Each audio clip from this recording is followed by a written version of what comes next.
Ça, on parle des soeurs, mais les frères.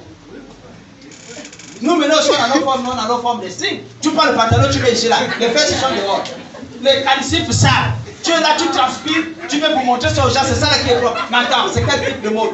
Tu es un bébé. Quelle est cette sœur sérieuse qui va aller à mariage, qui va aller épouser un bébé?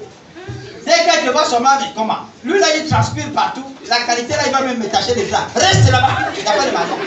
On te chasse même avant que tu aies demandé la main. Vous vous rendez même désagréable vous-même avec des attitudes de posture et tout ça. Qui vous a dit que ça, en mettant sur pied vos petites stratégies machiavéliques, diaboliques, en même temps, que vous allez arriver au mariage? Qui vous a dit ça? C'est des histoires. Sinon toutes les prostituées là devaient être mariées. Allez demander aux prostituées, depuis qu'elles ont commencé la prostitution, en dehors de goûter l'essai, qui d'autre a accepté de prendre vous-même dans la maison? Allez les demander. Dieu ne t'élèvera pas parce que tu as mis sur pied de stratégie. La Bible déclare que c'est lui-même Dieu qui a organisé un événement alors qu'Esther ne s'entendait pas. Donc il tient Esther par sa main et qui va conduire Esther. Là où elle-même elle ne connaît pas, qu'il a connu jusqu'à va nous pousser dans la chambre de hauteur. Alléluia. Ce n'est pas Esther qui est décidée de devenir reine. Non. Dieu a lui-même imposé son planning, a imposé sa stratégie, a imposé son projet. Et Esther n'a fait que suivre, s'est exécuter jusqu'à ce qu'elle est devenue reine. Ta stratégie n'amènera pas l'évolution dans ta vie. Qui t'a dit ça? Et d'ailleurs, même c'est charnel. Dieu n'est pas dans la chair. Alléluia. Amen. La Bible est claire et formelle au sujet de la chair.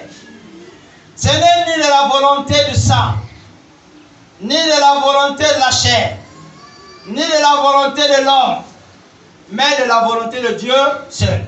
Ça, c'est ce que Jean 1, verset 13 vous dit. Ce n'est pas parce que vous avez mis sur pied une stratégie que ça va marcher. Ça n'existe pas. Alléluia. Votre Dieu est capable de vous élever au-delà de vos stratégies. Votre Dieu est capable de vous élever. Ce n'est pas tout ce que vous faites comme bricole, comme projet, je ne sais lequel, qui fera en sorte que vous serez élevé demain après-demain. C'est des histoires. Dieu ne le fera pas. Dieu vous appelle à une élévation selon le projet, le plan qu'il a mis pour chacun d'entre vous. Alléluia. La seule chose que Dieu te demande de faire, c'est de vivre exactement la soumission et l'obéissance d'Esther. Alléluia. La Bible déclare que celui qui demeure dans les paroles de Dieu, Dieu demeure en lui. Si tu écoutes, n'est-ce pas, les conseils de Dieu, comme Esther a écouté les conseils de son oncle Mardochée. L'oncle lui dit, là où tu iras là, ne dis pas que tu es juif, ne fais pas ceci, ne fais pas ceci, n'agis pas comme ça. Tu comprends ma fille? Et elle dit oui, mon oncle. Dès que la situation est arrivée, elle a exactement exécuté ce que son oncle a dit. Elle est devenue reine. Si nous aussi nous exécutons la parole de Dieu, nous l'obéissons le plus profond de notre cœur, il n'y a pas de raison que Dieu ne mette pas sur pied un projet, une stratégie pour nous élever. Quand je le dis, je ne dis pas parce que j'ai envie de vous faire plaisir, mais parce que ce sont des réalités que nous vivons. Alléluia. Dieu, souvent dans la situation, dans les situations de bénédiction, ce n'est même pas nous les pasteurs, les prophètes, je ne sais, les évangélistes, etc., qui vous bénissons. C'est Dieu lui-même qui programme son projet de bénédiction pour chacun d'entre vous. Nous, on vient seulement exécuter le projet de Dieu. On dit, Seigneur, comme tu as dit là, que ça s'accomplisse. Et ça s'accomplit. C'est la seule chose que nous savons faire. Donc vous-même, vous devez rester dans les dispositions de bénédiction. Alléluia. Il y a un frère ici. Il y a un frère ici qui, pendant que j'étais dans mes temps de méditation, de dévotion à la maison, Dieu me révélait que ce frère devait être nommé quelque part. Il ne me dit pas où, comment, mais il devait être élevé. Il devait passer par une grande bénédiction. Et puis j'ai résisté avec ça plusieurs jours. Ensuite, j'ai dit au missionnaire, j'ai dit, mais il faut qu'on prie pour tel frère. Voilà ce que j'ai reçu. Un dimanche, pendant qu'il est arrivé, nous avons prié pour lui. Alors que le missionnaire priait pour ce frère-là, il avait tellement été inspiré, parce que c'est même lui qui a élevé la voix. Il avait tellement été inspiré que je me souviens, il avait dit au Seigneur, il dit, Seigneur, peu importe les projets de destruction contre ce frère, que le diable ou les hommes se lèvent contre lui, je paraphrase, fait que ça ne lui atteigne pas. Point barre. Au nom de Jésus, amen, amen. Et puis, nous nous sommes retrouvés près de 3 mois après. Après qu'on ait dit au frère, frère, Dieu va t'élever. Nous, on ne sait pas encore comment ça va se passer, mais ce qu'on a vu, c'est que tu es appelé à une grande bénédiction. Je vous dis, c'est pas une administration qui, c'est le sommet de sommet dans ce pays qui lui fait des propositions. On ne lui fait pas une seule proposition. Il a plusieurs propositions. Donc on lui dit même, fais le choix. Ici tu as 10 milliards de budget. Ici tu attends. Ici tu attends. Donc fais toi-même le choix. Vous avez déjà vu vous-même, on te dit de choisir là où tu vas te nommer. Si ce n'est pas Dieu qui fait des choses comme ça, qui peut faire des choses comme ça? Et puis, pendant qu'il est encore dans cette catégorisation de choix, voilà qu'il va subir un empoisonnement. Je ne sais pas pourquoi le missionnaire ce jour-là avait prié pour que, peu importe la situation des attaques qu'il va subir, n'est-ce pas, ça ne lui atteigne pas. Il appelle le missionnaire pour dire, je suis touché. J'ai été empoisonné, papa, priez pour moi. Le missionnaire m'appelle pour dire, papa, ton fils est touché, prie. Pendant que j'ai prié, j'ai dit, mais Seigneur. Après, j'ai dit au Seigneur, à un moment, je m'assois, après avoir prié, je dis, comment tu as permis qu'il y ait élévation dans la vie du frère, et puis en même temps, tu permets qu'il y ait maintenant malédiction? Est-ce que tu envoies élévation et malédiction en même temps? Je commence par m'interroger avec Dieu. Ma tête tourne à l'enfer. Et là, il me dit, Serge, j'ai dit oui, il dit, ne t'inquiète pas, il ne mourra pas. Il a été empoisonné. Tu n'as jamais vu les gens qui sont empoisonnés, qui sortent de là vivants? L'esprit de la résurrection est sur lui, il ne mourra pas. J'ai dit, c'est quelle histoire ça? J'ai dit, Seigneur. Il dit, mais souviens-toi du jour que vous avez prié pour lui.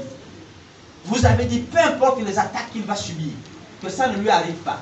Est-ce que tu ne vois pas que moi, l'Éternel, j'avais déjà anticipé cette situation avant même que vous n'arriviez à ce jour?